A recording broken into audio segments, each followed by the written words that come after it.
नमस्कार जय जगन्नाथ पुणी थे मोर यूट्यूब चैनल को आपण समस्त को स्वागत। आज पुणी थे एक नुआ एक कहानी नहीं आपण सामने उपस्थापन करुच्ची। चलतु जानिबा।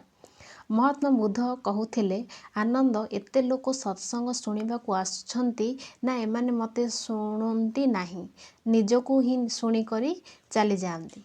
दिने आनंद कहिले यह आपण कौन कहउचंती भगवान, एमान आपणक पई आसंती आपणको ही शुणती। बुद्ध कहिले मु देखाइबी। परदिन सत्संग शेष हैला एवं बुद्ध अन्य कौनसी पछपाख रास्तार आगको जाई सत्संगी माननकु मार्गरे ठिया होईगले। जड़े बेसिया सत्संगरू फेरुथिला, तेणु बुद्ध आनंद को कहिले याकू पचार जे तुमे केउ कथा भल लागिला। आनंद पचारिबारु बेसिया कहिला, बुद्ध अंतर्जामी वास्तव में भगवान अटंती। से कहूथिले जे जाओ समय बीती चलीछि, समय कहार अपेक्षा करे नाही, देइथिबा जवाब पालन कर। मते ई कथा बहुत भल लागिला। मु मध्य मोर प्रेमिका को प्रतिश्रुति देई आसीथिली, समय बीती जाउछि, मु जाउछि ता पाखको। आनंद अन्य जन व्यक्ति को पचारिला, ओ तुमको भगवानकर केउ कथा भल लागिला? अन्य जने कहिला, समय काको अपेक्षा करे नाही, जेउ काम जेउ समय रे करिवार अछि सेही समय रे करिदेबा उचित। समय बीतीगले अनुताप करबाकू पड़े। एई कथा भल लागिला। मु सांगमानक सहित योजना करिथिली जे अमुक अमुक स्थान रे एही षडयंत्र करिवार अछि। जदि विलंब होईगला तेबे समाप्त आमे विफल होईजिबु। बुद्ध भगवान मते विफल न हेबा पई प्रेरित करिदेले। जड़े जिज्ञासु जाउथिला ताकू पचारिले, तुमको कौन भल लागिला? कहिले, भगवान केते बढ़िया कथा कहिले। समय कहार प्रतीक्षा करे नाही, हराइथिबा समय पुनर्बार आसे नाही।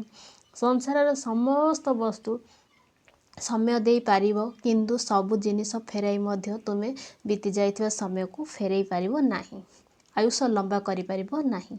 समय सबुठारु बेसी मूल्यवान। सेथिपाई निज समय निजे काम करी नियो। भगवान को देइथिबा प्रतिश्रुति पालन कर। मातृगर्भरे ओलटा झुलुथिला सेतेबेले अनेक जन्मर स्मृति थिला।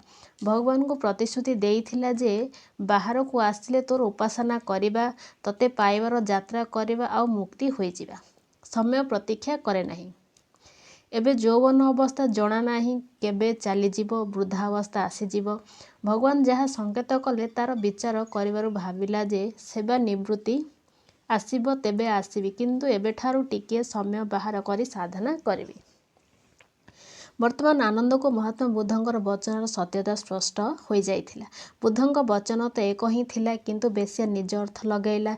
जाको षडयंत्र करिवार थिला से निज अर्थ लगाइला एवं जिज्ञासु निज अर्थ लगाइला। समस्त निज निज संस्कार अनुसार महापुरुषंक बाणीर अर्थ लगाती। मति जेतिकी शुद्ध सेतिकी सठिक और उच्च अर्थ व्यक्ति लगाए। तथापि जेपरी पिलार हजार हजार कथा मानि नियंती आउ पिलार भाषा रे निजर भाषा मिसाई दियंती, रुटी को लुटी कही दियंती, जहाद्वारा पिला भविष्यत रे पितांकर भाषा शिखिनेब। सेहीपरि बुद्ध पुरुष आत्मबोध प्राप्त करेबा महापुरुष तुमर हजार हजार हाँ रे हाँ भरी नियंती, जेपरी कि दिने तुमे मध्य तांको हाँ रे हाँ भरी योग्यता पाई नेब। ईश्वर प्राप्तिर इच्छा आकांक्षा तीव्र करी मुक्ति हेबार सामर्थ्य प्राप्त कर।